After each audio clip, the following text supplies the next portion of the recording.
Oh, welcome everyone to our webinar tonight with Lexi Finnegan. This is the third in a series that Lexi has been doing for American Cochlear Implant Alliance, and we are a nonprofit organization, and our mission is to ensure that people have access to cochlear implants. And we work on that in various ways, including awareness, like this webinar that Lexi's doing for us. We met Lexi through the professionals that work with her family at University of Miami. And as some of you may know, she came to the United States from China when she was about 2 years old. Her parents were the epitome of what we hope to see in parents who have children with hearing loss. They were all over this before Lexi even landed in the US, and we're ready to help her along her path to hearing. And we met her mom first, and she did a wonderful um, piece for us for our magazine. And then we met Lexi, and then we learned of Lexi's work as the voice of Cece and El Defo, which has been such an important piece for children and adults with hearing loss and other people as well. I have to tell one story, and then I'm going to turn things over to Lexi. I have a lovely niece who lives in the area who's very familiar with the work that I've done in the area of deafness. And she said, "Oh, I saw the best thing on Apple TV recently." And I said, "Oh, what was it?" And she said, "Oh, it was El Defo." And the girl that was the voice of El Defo's name is Lexi, and she was deaf. And it was such a great story. So she was telling me this, and of course I hadn't met Lexi by then. But what was so great was that she doesn't really have any connection to hearing loss other than me, but it was such a great introduction for her to some of the things that Lexi's so interested in improving awareness about. So, with this, I want to turn it over to Lexi, and she's going to tell you more about it. This is the third in the series that she's done for us. We record them, they're on our website under awareness. And if you want to see more of the great webinars that Lexi has done, please take a look. So, with that, over to you, Lexi. Thank you for coming back and being part of our program. Hello, everyone. I'm just going to share my presentation right now. But as many of you know, I'm Lexi Finnegan, and this is our third Cochlear Implant Connections for Teens webinar. And I just want to give a huge thanks to American Cochlear Implant Alliance for all of their support throughout this entire webinar series. So I am 16 years old and a junior in high school. I have been profoundly deaf from a very young age, and I have had bilateral cochlear implants since I was 3 years old. So one thing that I absolutely love to do is playing golf. And here's a photo that my mom took, I think, during the golf season about 2 years ago. So I always have a blast. It's Florida, it's hot, and it's definitely, an absolute blast.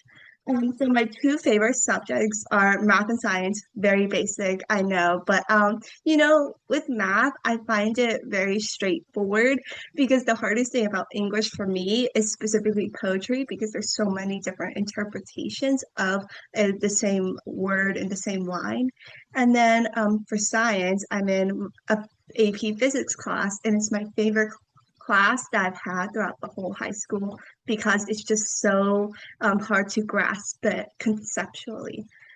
So I live in the Florida Keys, all the way in Key West. It's wonderful. It's the southernmost point of the US, and it's definitely very hot. So I would love to hear where everyone is from, just to get an understanding of who our audience is. So just please type in the chat, or you can say it's up to you.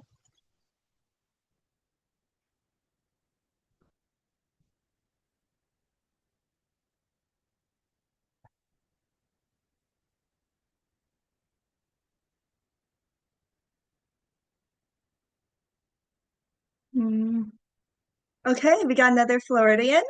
We love the Floridians. Um, and then Virginia, Indiana, North Carolina. I love North Carolina. Um, and Georgia. I love the Blue Mountains in Georgia. And New England, we got someone from, oh, that's wonderful. It's really great to meet you all today. So today's agenda is we're going to be talking about summer camps for teens with hearing loss. So I will be discussing about summer programs as a whole, air travel, and experience at the camp itself. If you happen to have any additional questions during the presentation, please feel free to type it in the chat. At the end of the slideshow, I will put up a slide of a similar survey to last time about what topics you all would like to discuss in future webinars.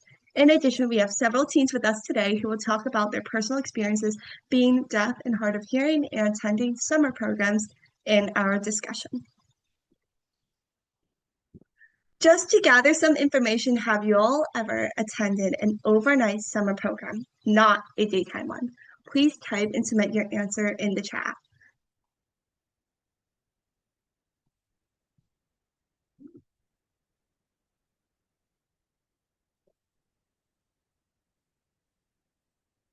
Okay, we got a person who has, which is great, that would be, it's great to see if people have, since, it's definitely a very drastic, different experience in terms of overnight versus just a daytime one.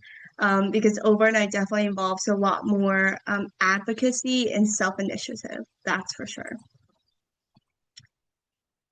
So there are two different types of summer programs that I will be talking about, in which we have deaf and hard of hearing camps and general camps.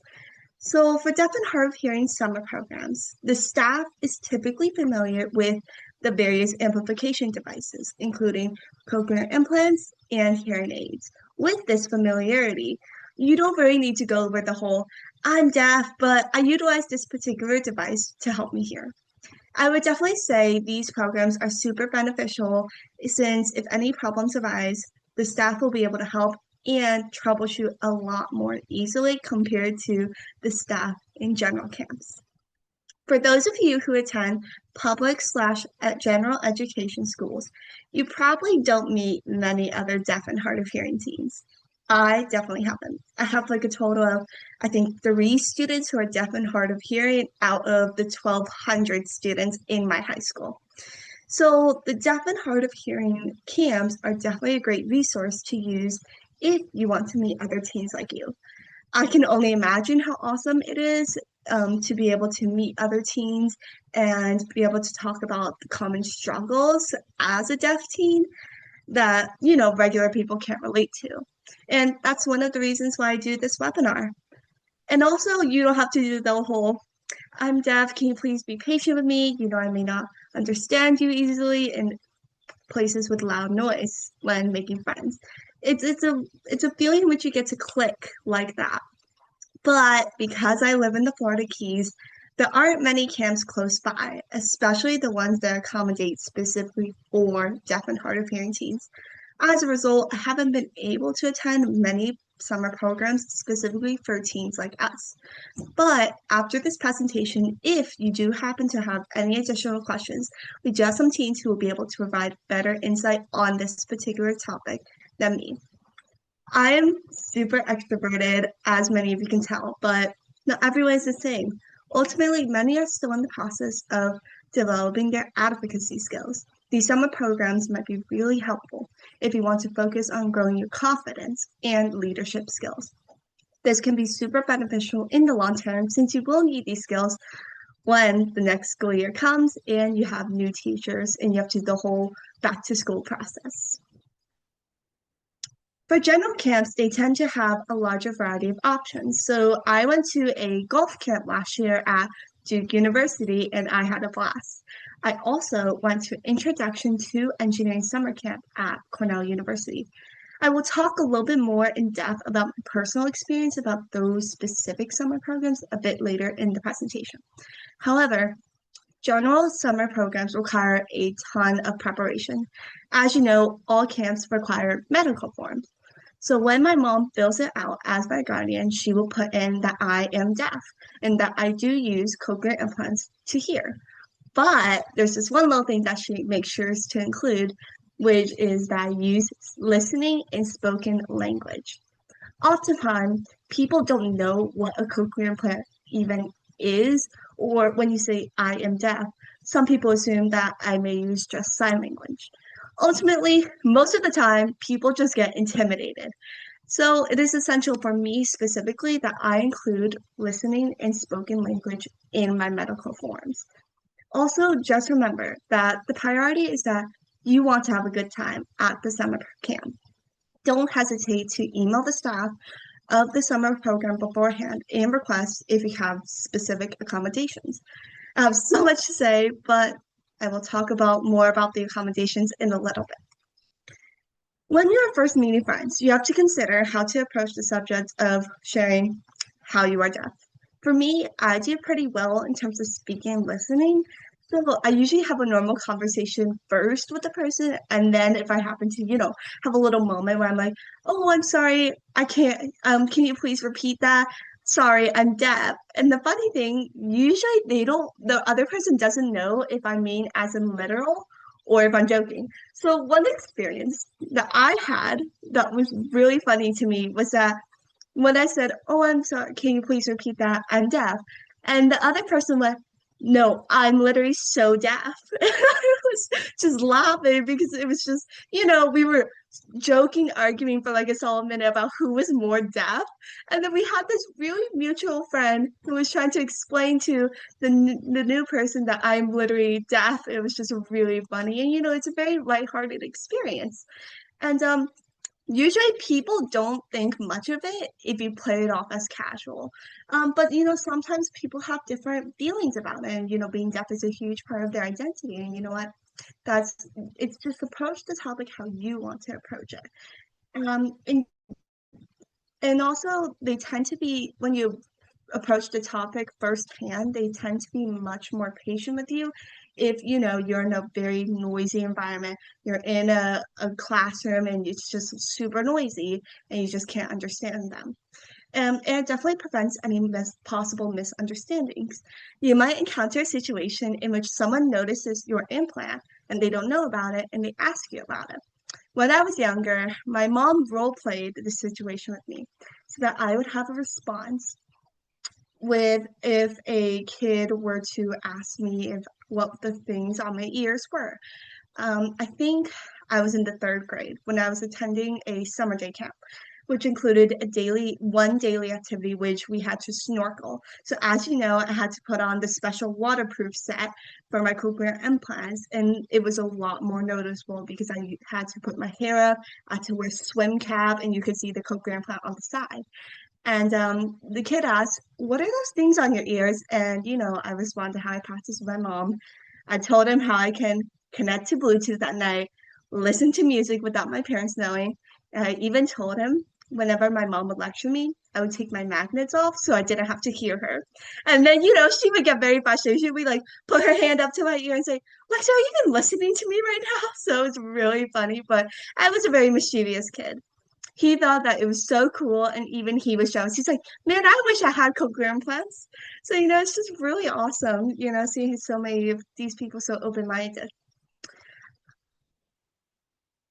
So I created a little list that I think are essential when preparing and packing for your summer camp. Most of these items are applicable to overnight summer camps and camps you won't be able to get supplies from home easily, such as when I traveled to North Carolina for my summer camp, for my golf camp. Of course, you need a charger for your batteries and a dryer if you use it. It is definitely a necessity if you will be doing a lot of physical activity, which includes sweating on your cochlear implants and you'll be doing water-based activities. Just to make sure no extra moisture or water gets into the important parts of your amplification device. You will definitely need backup batteries in case you are out and about and then your cochlear implant suddenly is about to die. During my everyday life, I always have two with me at all times just to make sure that I have available when I'm at school because you can't be half deaf at school and be able to learn. And for those it applies to, you should definitely remember to pack your backup processors. Personally, I don't like water-based activities, but those who are going to be attending maybe a swimming camp or some summer programs will have the main camp, and then they will have the activity that you can do something fun over the weekend, which may include going to a water park. You definitely need to bring your waterproof supplies for your cochlear implants. And lastly, if you're going to an educational-based summer programs, you would definitely need to consider using your assistive device, aka your microphone. It is important since most of the time it's like you're in a classroom with a bunch of chatty teens. So having that microphone can definitely be a lifesaver when you are receiving important instruction or getting lectured about a specific topic. Sometimes I will make sure to get clarification with the person providing instructions once they have a moment after they've given the instruction, just to make sure, I don't miss anything and I don't get in trouble for doing something that I didn't hear correctly. And then again, this is most applicable for those attending away summer camps. You should definitely have your audiologist email written down in case you happen to stumble upon a problem with your cochlear implant. And you definitely need some help with some troubleshooting. In addition, you should also know your cochlear implant manufacturer's helpline in case you don't get response quick enough from your audiologist. And lastly, you should make sure you get the schedule of the camp, where you can see if there is any special activities planned, such as the one in New York. We had this special activity where we could get lectures during the day, and then at like 6 p.m. we had a rock climbing activity. So of course I had to make sure that I packed my tether to make sure my cochlear implant doesn't fall from 30 feet from the ground.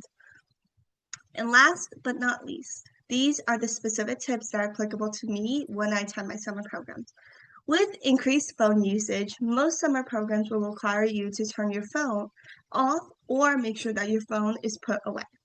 However, whenever receiving lectures about the different disciplines of engineering, there were some parts where I couldn't read their lips, or the person would turn away, or with all due respect, the worst part is when they have accents. I cannot understand any accents for the life of me. So I struggled to understand what they were discussing about. So I had to request beforehand. I met with my counselor, I met with the director of the summer program, and I requested if I would be able to use a captioning app on my phone to help me understand easier, in which we had the professor in the front, and then I sat like right in front of them and had my phone like pointed at them to caption for me. And thankfully, the counselors were super understanding. And that reminds me about the best part. So, being deaf, I'm able to request specific accommodations, as all of you know. And I'm definitely the person who likes to sit in the front of the room so I can be able to read their lips, hear them easier, and have my use my captioning apps. In which a lot of the campers were super competitive and also sitting in the front. So I would gently remind the counselors that I needed to sit in the front row, in which the campers would be like super understanding and move farther back. And I'll be like, thank you, I really appreciate it. But that was just, it's definitely great to have really understanding people. And being deaf has its perks. I mean, what can I say? Another thing that I had to discuss beforehand about the camp staff was communications. I told them that if they are providing important instructions to me or anyone in the group, to make sure that the ambient noise is kept to a minimum, because of course it's a lot harder for people with deaf and hard of hearing to be able to hear in a place with a lot of ambient noise. In addition, if a counselor was trying to grab my attention, the best way that I told them was to wave their hand at me rather than just calling my name, because I don't know if they're actually calling my name or they're referring to someone else who has a similar name. I don't know. And personally, I don't use assistive devices, specifically the microphone kind, when I am at my summer programs. But I would definitely suggest, if you are planning on bringing one, to make sure to teach the person who's about to use it like right before they're about to give the lecture, and on how to utilize the device. It's just like how you would talk to a new teacher. That's exactly how it is. Okay, that was a lot of information. I will give you all a second to ask any questions that you have. So please feel free to type in the chat. It'll be about 30 seconds.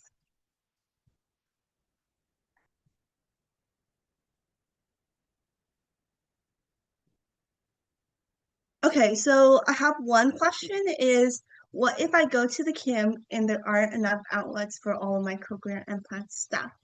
So I have personally, I'd never really thought of it beforehand, but I have definitely faced this issue when, I'm traveling and there's just, I have my whole family and, there's only like three outlets available. I have to use two for my co-grandpa stuff.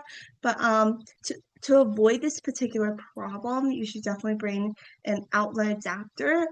In addition, if you don't have one, you should definitely bring it up to your counselor and see if they will be able to troubleshoot or see if they'll be able to get you access to more outlets since, it is a necessity that you do need the outlets to be able to talk and communicate and just have a fun time at the summer program.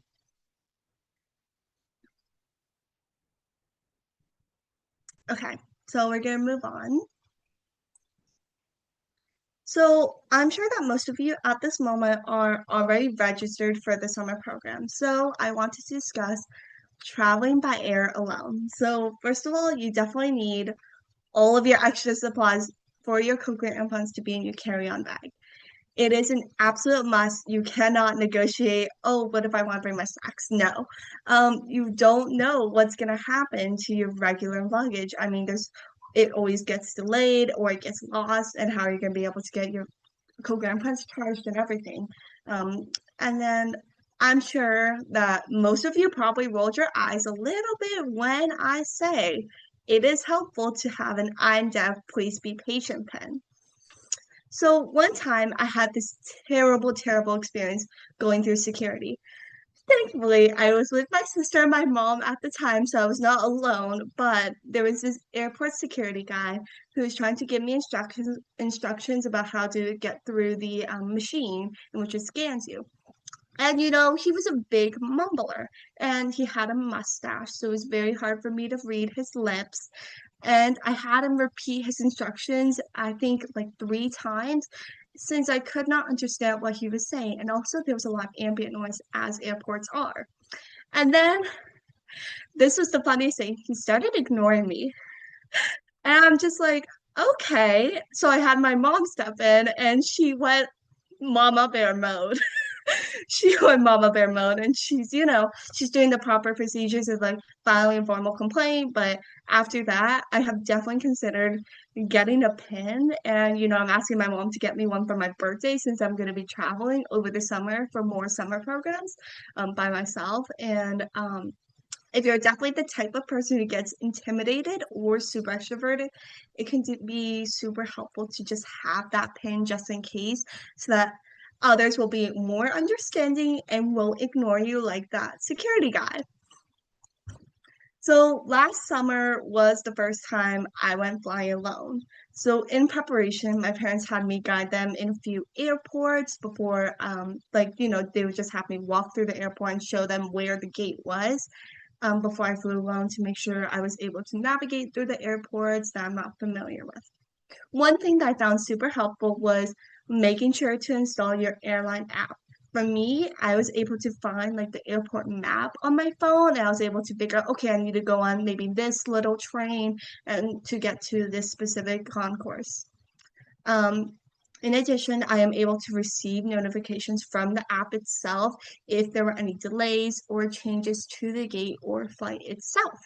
One time, when I was flying alone, the app said that my flight was located at this particular gate. So I went, but the dashboard of all of the flights said a totally different gate. So I went up to a flight attendant and I asked her for clarification and asked where my gate was located. And she clarified, she was super understanding, and I was good to go. And one thing that I definitely think that we all can relate to as being deaf and hard of hearing is the announcements. They're always gargled, and I simply can never understand it. It's just, you can't understand it. I can't. So, what I did was that I had my mom on the phone with me and I had her listen to the announcements for me and interpret it, which is kind of ironic and it's kind of sad that it's just, it's not, airports are not super accommodating for people like us. Um, so I definitely would love to see, see if there would be any changes in a few years from now.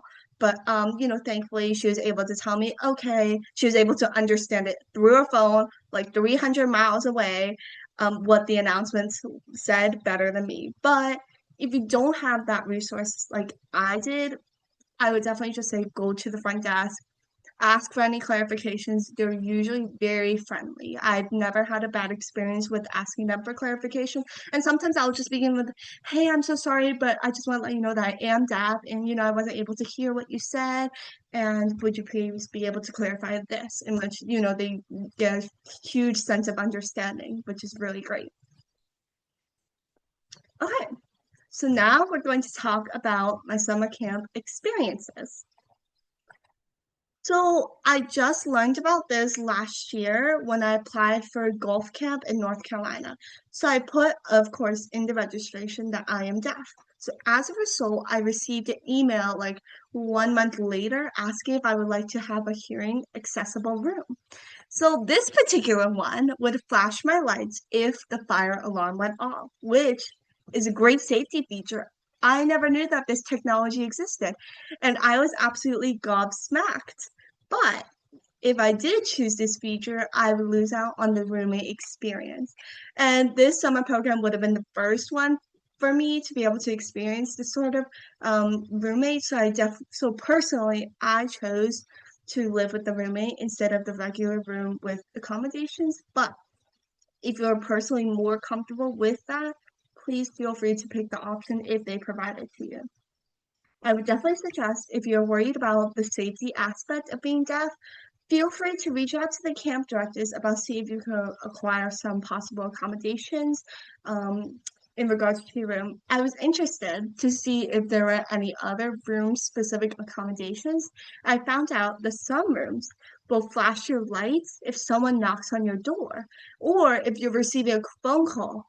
It's so amazing. It's so amazing how technology is. That definitely expanded my mind on, because I'm gonna be heading to university soon. So I'll definitely, bring that up to the accommodation people of the university and see what they can provide me.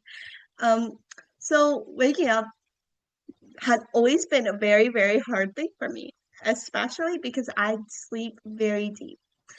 So my primary tactic at home, for school is having my parents turn on my room light and I'm usually be able to up in a second. However, when I'm away at summer camp, my parents aren't there. They're not able to help me get up. So there are a few alternatives. So for me, the one that works the best for me is sleeping with one cochlear implant on. One thing that you definitely should be wary of is making sure you switch it just because if you sleep with the cochlear implant on, it can cause slight irritation on the skin. So you definitely want to switch it just to make sure you avoid that sort of problem. And then when I sleep with one cochlear implant on, I'll set up a phone alarm to wake me up, which will ring the noise. I do have to take a few days beforehand to get myself adjusted to sleeping with noise as a whole, because I'm tired of hearing the thunder. Just I can just turn off my cochlear implants and it's just quiet. But in addition, I am a side sleeper, so I definitely have to train myself to refrain from sleeping on the side where I have the cochlear implant on. So another option that I did previously try out, but it did not work so well for me was using it was like a smartwatch in which this particular watch had this waking up feature in which it would vibrate your wrist very intensely to wake you up. Unfortunately for me, it was super easy to turn it off. So I would just press the screen and I would go back to sleep. So that did not work out for me, but if you definitely would want to consider it, I would definitely say go for it. You don't know what options work for you until you try it. But also, if you have a roommate, they can be a great last resort. If you ask them to make sure you're up at a specific time, then let's say your cochlear implant falls off because this has happened to me multiple times where it just falls off. I wake up deaf and I'm just like, oh my gosh, what time it is? My roommate can be there to wake up me just in case. In addition, if you happen to have a fire alarm that sets off right when you're about to wake up, and you both are happen to be sleeping, your roommate can wake you up, and she can be that sort of additional resource in terms of safety. In addition, you have special room accommodations. One thing that I learned about in terms of sleep, waking up, is a bed shaker. It vibrates your mattress, so it makes sure that you wake up. I have never tried it, but I definitely have heard of it, and it's a pretty interesting resource. And I would definitely consider getting automatic lights installed in my university dorm so it can shine right in my face so I can wake up. I would definitely consider that for university. And last but not least, the showers. You definitely have to consider the showers. I'm sure that most of you don't wear your cochlear implants when you shower. So ultimately, we're deaf. So I have two specific experience with different types of showers situations. So for one summer camp, I had to use a communal shower in which we had two showers located at the end, and it was like a communal shower with six other girls. I tell girls who use the same showers as mine that I am deaf. We already have a whole meeting. I'm like, hey, so just to let you know, I am deaf when I take a shower, so I cannot hear you. So don't try to talk to me. And if it's like an emergency, put your hand in the curtain and wave at me to let me know that's an emergency kind of situation. In which was funny because one of the girls once told me that she forgot that I was deaf. It's just, it just slips from your mind so easily. And apparently she was having a whole conversation with me when I was in the shower. So, I find that absolutely hilarious. For the other experience I had, I shared a bathroom with three other girls. So we had me, my roommate, and then we had two girls across from our room, which they also shared this one shower. And basically, in the first day, we met up, discussed about schedule, about who and when they will be in the shower. In addition, before I went to the shower, I would let all of the girls know that I'm about to take a shower and to make sure that they would be able to locate me in case there was an emergency or the fire alarm set off. You never know what's going to happen. And thankfully, in all of the times I've showered, I've never had a fire alarm or had any emergency. Even though it is essentially an awkward topic, it is very important to one when you're deaf and hard of hearing and attending an overnight general camp. Okay, so we are just about wrapping up the presentation portion of the webinar today. If you have any last minute questions before the discussion, please feel free to type it in the chat. And I hope whatever camp you all choose, you all have a blast. Lexi, I think you have a couple questions in the chat if you want to look. Perfect. I'm pulling it up right now if I can find it. Oh, geez. Okay. Okay, I found it. Okay, perfect. My two, okay, swimming for me, to handle swimming, I I don't do swimming much, but if I do, I have a Nucleus 7 model in which I use the waterproof set and I, do all of the proper procedures, make sure I have a tether in case it slips while I'm swimming, and I also wear a swim cap as a precautionary measure to make sure that the cochlear implants stay on my ear. And, and also, you definitely know if it falls off when you're swimming. Sailing camera, oh, concerns including water.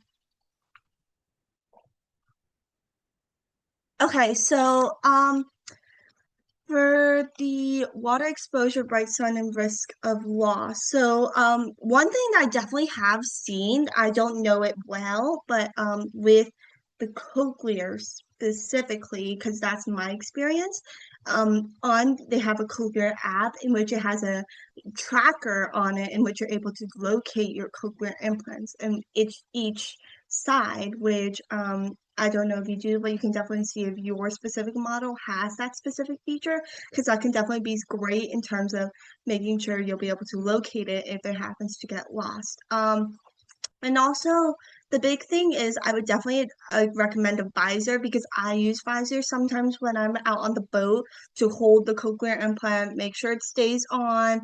And Sunglasses, that's definitely a hard one because it's just because when I do golf, sometimes I have to wear my glasses because I can't see for goodness sake. But you definitely have to be cautious about when you take off your sunglasses that everything else is secure. But big thing that I would say, have a tether to connect it just in case if it falls. So make sure it's a good tether and connects to your swimwear in case it falls off. And then I did not buy the pin, but you can easily search it up on Google or Amazon on Please Be Patient, I'm Deaf pin, and there's a lot of options that you can choose from. But the most the common source that I use is Amazon, and we had a great success with the sunblock. It's Oh, I have never heard of the sunflower lanyard. So it gets you registered ahead of the time with the TSA cares, and you get to skip the line and get a personal attendant. That's amazing. I'm going to talk to my mom about that and see if I can get that for my summer camps because that would be awesome. Because you're by yourself, and it's kind of very intimidating to be doing that sort of thing. I, And then Lexi, I highly so what? recommend it. Yeah. Pardon? I said I highly recommend it. Okay, Just, I'm just gonna have to write that Google down. TSA Cares, TSA and cares. they will have a TSA agent meet Mhm. you at the beginning of the security line. And if they're not there, we just ask for them. But as a deaf and hard of hearing person, you qualify for that service, and they just walk you straight to the front. They take our passports and they do it all for us. And then they help us Oh, with our equipment, and we always hand over our backup CIs to be hand checked.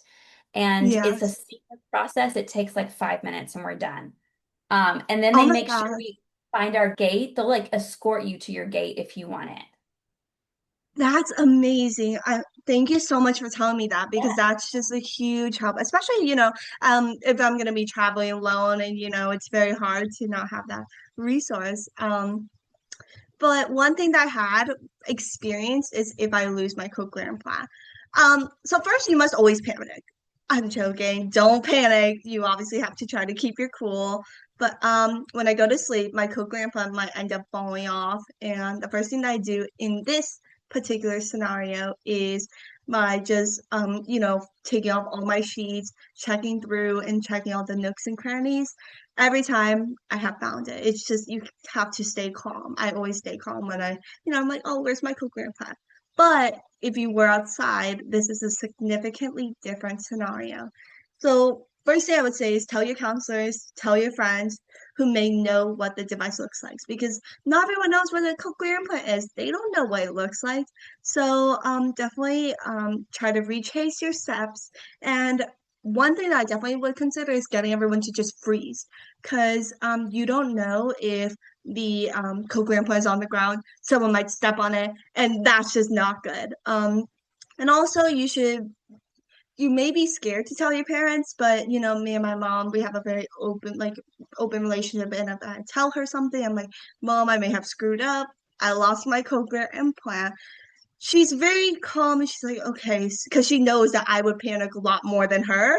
So she's like, she knows that I've already done enough panicking for the both of us. But it's a good idea because they can call the manufacturer, and some of the companies may offer free one-time replacement. So if you happen to just not, you're just panicking, you could get that process started as a little buffer. Or the last resort is if you have to use your backup cochlear implant. Do hats interfere with sound? Um, so with my personal experience with hats, they do slightly cover the microphone, but that's just sort of the thing. Would you rather risk just a little bit of harder time hearing or possibly risking with the cochlear falling off? For me with golf, it's a huge golf course. I don't want my cochlear to get lost in a huge golf course of 18 holes. So I definitely choose to myself to sacrifice that sort of just a little bit that auditory um aspect. But if it's a large cotton bonnet, I used to be a theater kid, so I definitely do have that experience in which it usually doesn't affect me drastically. It's just, just something on your head, and you should be able to hear pretty clearly. But of course, just let them know, hey, I just have this hat on my microphone, so it might just limit my hearing just a little bit. So it just gets a lot of people to be a lot more understanding. And then I think we're about finishing up for the presentation. I want to thank everyone who joined us today. And just one last thing before we have the teens with us to talk today about their personal experiences being deaf and hard of hearing attending summer programs. Please feel free to scan this QR code to provide us some feedback and let us know if there are any other topics that you would love to see with us today.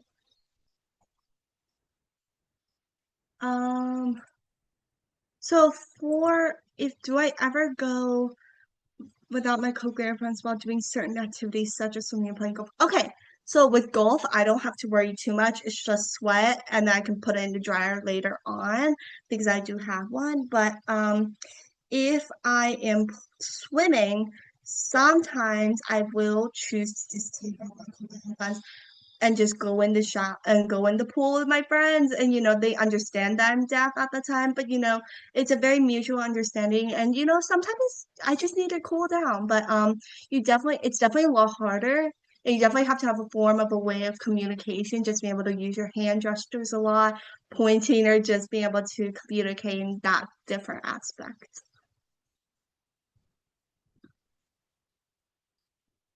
uh,